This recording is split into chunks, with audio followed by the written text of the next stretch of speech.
A kú déédé àsìkò yìí, kókó inú ìwé ìròyìn la mú wá fún yín láti inú àwọn ìwé ìròyìn ilẹ̀ Nàìjíríà. Orúkọ tèmi ni Ọmágbémisọ́lá Ọmọlọ́rọ̀mọdẹ̀.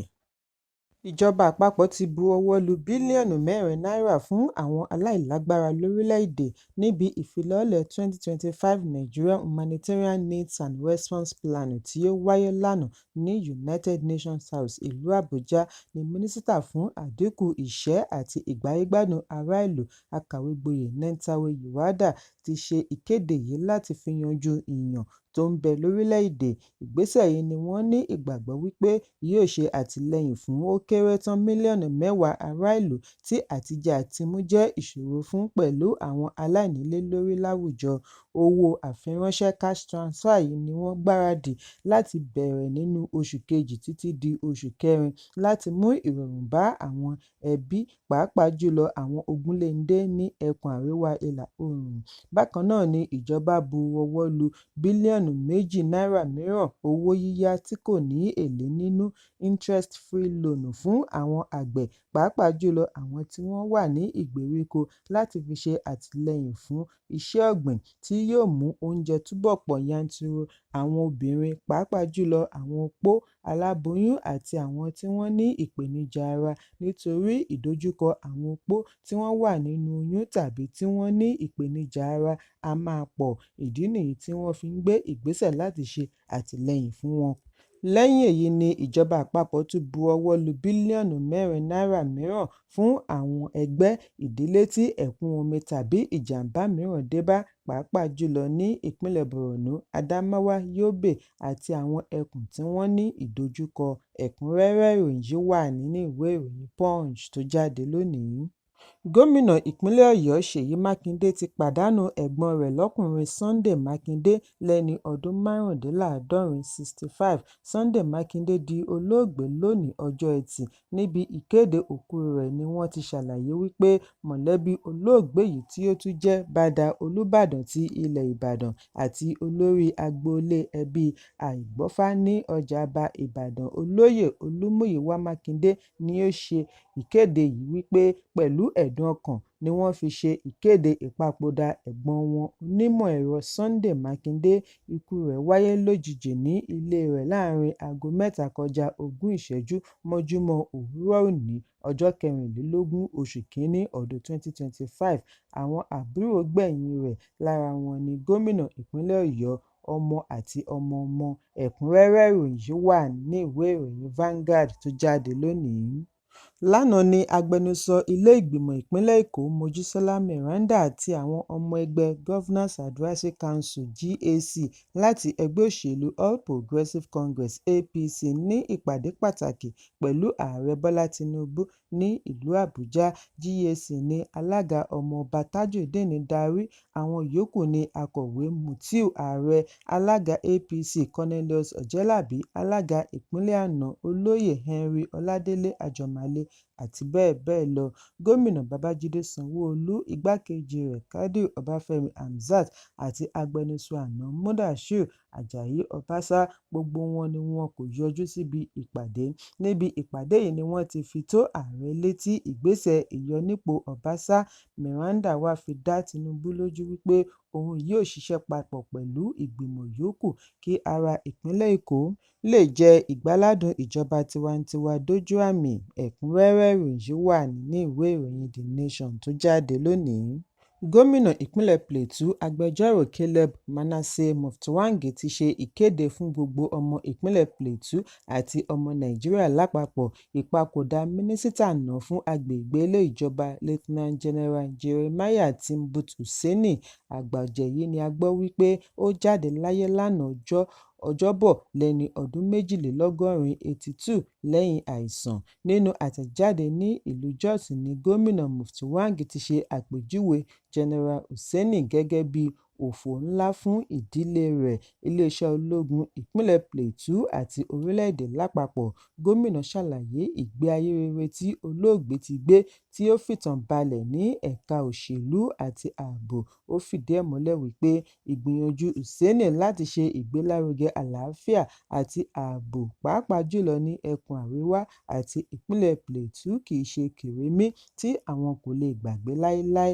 Lẹ́yìn tí General Hussaini fẹ̀yìntì kúrò ní iṣẹ́ ológun ni ó darapọ̀ mọ́ ẹ̀ka tí ó ti tẹ̀síwájú nínú iṣẹ́ ìsìnlú rẹ̀ fún orílẹ̀-èdè.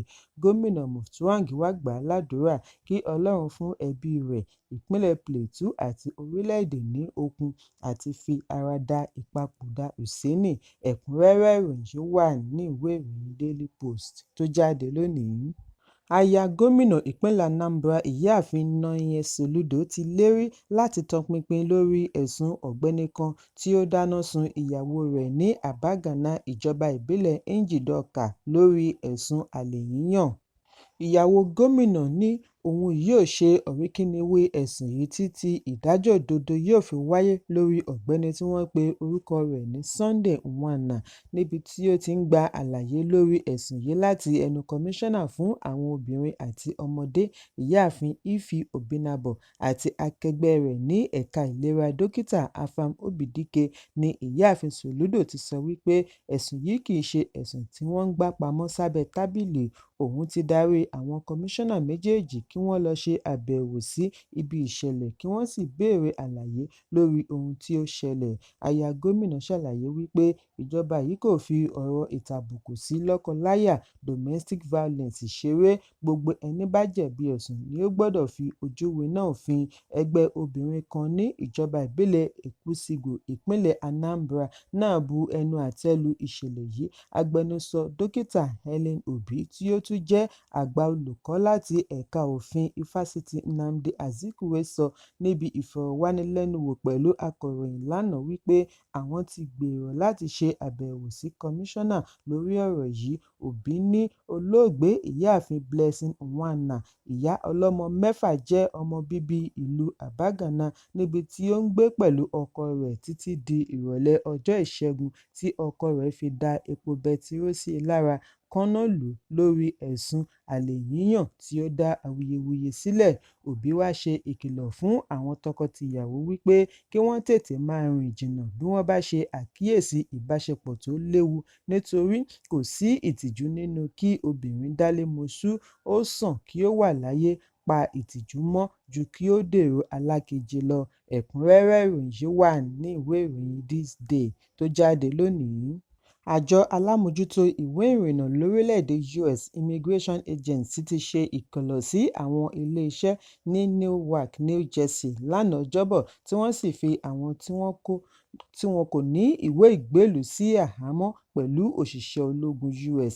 Ìlúmọ̀ọ́ká agbègbè kan ní New Jersey ní ìkọlù yìí ti wáyé jù lẹ́yìn ìlérí Ààrẹ Donald Trump láti lé gbogbo àwọn mílíọ̀nù arìnrìn-àrè tí wọn kò ní ìwé ìgbélùú padà sí ilẹ̀ baba wọn. Bákan náà ni ó gbé ìgbésẹ̀ láti dá sẹ̀ríà fún agbófinró tí ó bá kọ̀ láti tẹ̀lé àṣẹ rẹ̀. Èyí ń wáyé bí adájọ́ US ṣe gbégi dí àṣẹ Trump lórí àwọn tí wọ́n bí sí orílẹ̀-èdè US ṣùgbọ́n tí òbí wọn kìí ṣe ọmọ onílùú.